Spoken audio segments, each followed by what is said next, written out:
All right, guys, we're going to talk about human resource management today. So, human resource management is dealing with the human resource that we have in our business, and the reason that is because HR happens to be our most complex resource.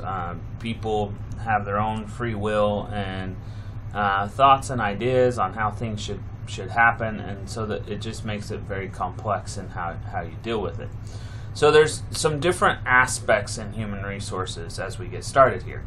It's not just hiring and firing people like people usually associate human resources with. So the definition says all the activities involved in acquiring, maintaining, and developing. So those are the three main categories. There's a whole aspect of human resources, and it's a huge aspect, dealing with acquiring human resources. So finding the right people to be in our business. Then there's the second one, is once we've got them, we've got to maintain them. So that's everything from figuring out how much we should pay them, compensation, benefits, what kind of benefits we should provide, also making sure they're working well together. So that's harassment and dealing with discipline and investigations and motivation. That's all in that maintaining aspect. And then developing says that we need to constantly be reviewing and looking at, okay, the human resources that we do have, do they need any training or developing in order to help them grow and help our organization be where it needs to be?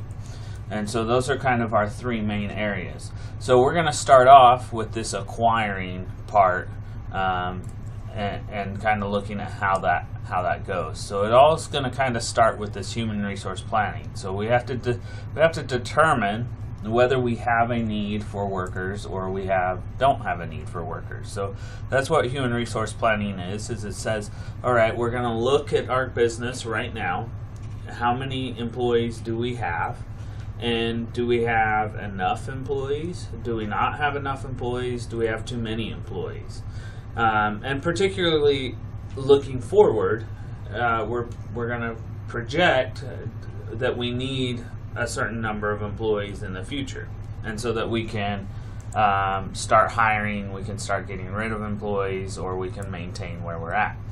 And so that's kind of what human resource planning is going to do, is it's going to look at that, project how many employees we need so that we can take appropriate action.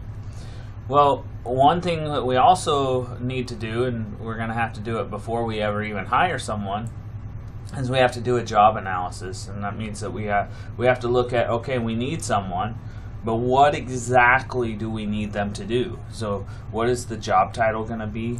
What are the responsibilities in that job going to be? What types of things are we expecting them to do?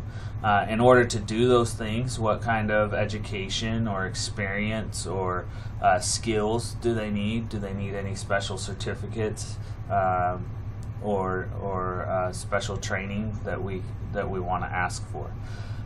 Because we have to have that all nailed down before we even do number 3, which is recruiting. Because we can't go out and look for people who are right for the position without knowing what the position's requirements are going to be. So we do that job analysis, and then we recruit. We look for qualified applicants. So the recruiting isn't just looking for anyone and everyone to apply to our company. It's looking for the right people to apply.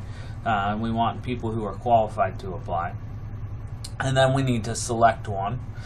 So we would be choosing and hiring the most qualified. So now that we have this pool of applicants, these people who have applied for the job, we have to find which one's the best one. And then orientation is, once we select one, we have to bring them on into the company and train them and show them how we run as a company, introduce them to the company, and get them acquainted. All right, guys, sorry for that brief pause right there. To get started again, we're talking about kind of this idea of acquiring, maintaining, and developing, and we talked kind of what those are. went through these 5 steps here. So we're gonna focus on these first couple steps here for a minute. And so in human resource planning, like I said, we're trying to look at the future and what we're gonna need in the future. Okay, and so there's lots of different ways we do that. We can look at things like what's the economy doing. And, if the economy's going down, people generally we have higher unemployment because we're making less stuff. If we make less stuff, we need less people. Okay, or if the economy's going up, then we start seeing the economy going up. We know that in the future we're going to need more people because we're going to need to make more stuff. Okay, and so those are kind of, you can look at that. You can look at, okay, maybe we're changing. Just yesterday, GM announced they're going to shut 5 plants. They're going to quit making the Chevy Volt altogether. And so they are shifting. They're going to shift resources because they're no longer going to build a Chevy Volt. Maybe they're going to build trucks. Does that take different personnel or different training? And so those are kind of the planning aspects where we're looking at the external environment and the internal environment that surrounds our company, and we are analyzing the needs that we have. So if we determine that we need, we forecast the demand that we have, and we look at our supply of what we actually have, and we're going to try to match supply and demand. So do we need more people or we need fewer people? A couple things we do along the way also is we have what's called a replacement chart. So we have people in our company who we feel like are fairly important, and we don't want that place to be vacant for long. So we start preparing people to replace them if they leave. So key personnel and possible replacements. So we look at, okay, let's say here at Blinn College we've got the vice chancellor, and we don't want that position to be vacant. So we say, all right, if the vice chancellor leaves, who are some people that we might be able to plug into that spot? And so we have, it's just a formal plan of who could replace who in our company. Skills inventory just says that we keep track of everybody's knowledge, skills, and abilities, and then if we have an opening, we can look and see whose skills match that opening and ask them if they'd be interested. Alright, so different ways. Let's say that if supply is greater than demand, so we have too many people, well, we need to get rid of some people, and there's some different ways we can do that.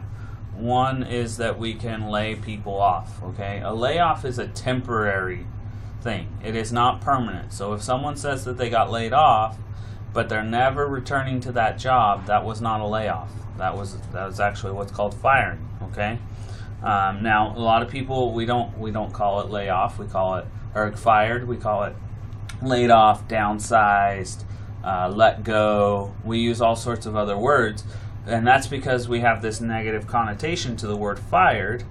However, if you've been removed from the workforce, or from the company, and you're not going back, you were fired.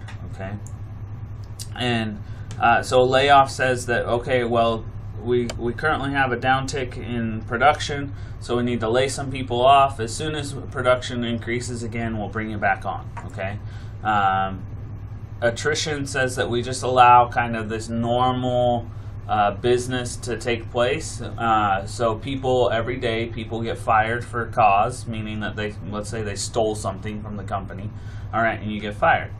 Every day people retire, and every day people leave to go to other jobs. Okay, so normal everyday business ways that people are leaving happen.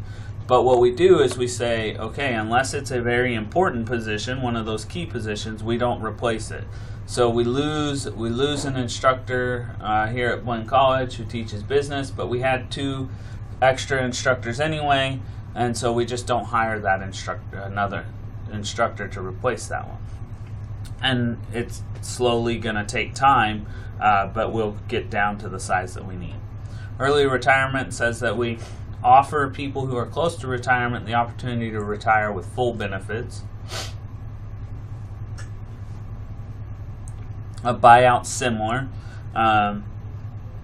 We just offer people the opportunity to leave with a package. So we say, if you're willing to leave and go take another job somewhere else, we'll pay you a certain amount of money right now.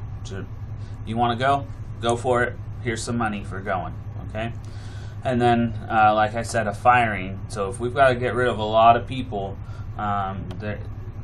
this is not the preferred method, but it might just be what we have to do, and we might have to fire some people.